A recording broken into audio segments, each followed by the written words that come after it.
Hello guys, welcome to নাইদাস cooking world. আসসালামু আলাইকুম। আজ আমি আরেকটি নতুন রেসিপি নিয়ে উপস্থিত হয়েছি।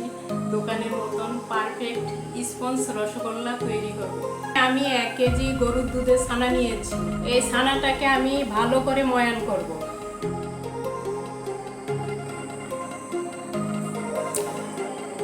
ছানাটাকে সফট করার জন্য অল্প পানি দিব, পানি দিয়ে ময়ান করব যাতে মিষ্টিটা ফেটে না যায়।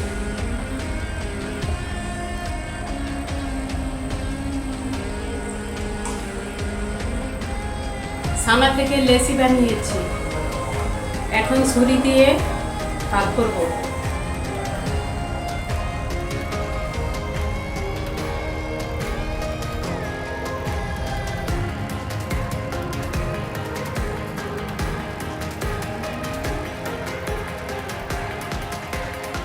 এখন আমি ছোট ছোট টুকরোগুলো নিয়ে 2 হাতের তালুর মধ্যে দিয়ে ছোট ছোট গোল গোল মিষ্টির শেপ বানাবো।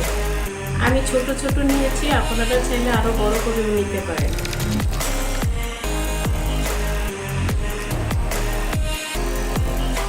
এখানে দেখুন 1 কেজি দুধের ছানার মধ্যে আমার 15টা মিষ্টি হয়েছে।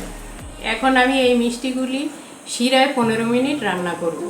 শিরা বানানোর জন্য আমি এই কাপ দিয়ে 3 কাপ পানি দিয়েছি, 1 কাপ চিনি দিয়েছি, আর ফ্লেভারের জন্য 3টা এলাচ দিয়েছি।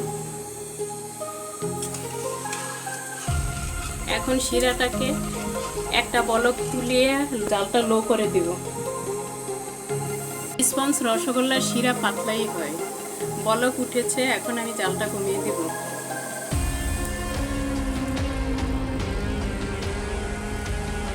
এখন এক এক করে মিষ্টিগুলি দিয়ে দিব শিরার মধ্যে। মিষ্টিগুলি আমি 15 মিনিট রান্না করব। এখন মিষ্টিগুলি ঢেকে দিব, মাঝে মধ্যে ঢাকনা উঠিয়ে নেড়ে দিব। আমার রান্না শেষ। দেখুন এক একটা মিষ্টি ফুলে কত বড় হয়েছে। 1 কেজি গরুর দুধের ছানায় প্রায় 1 কেজি মিষ্টি হয়েছে।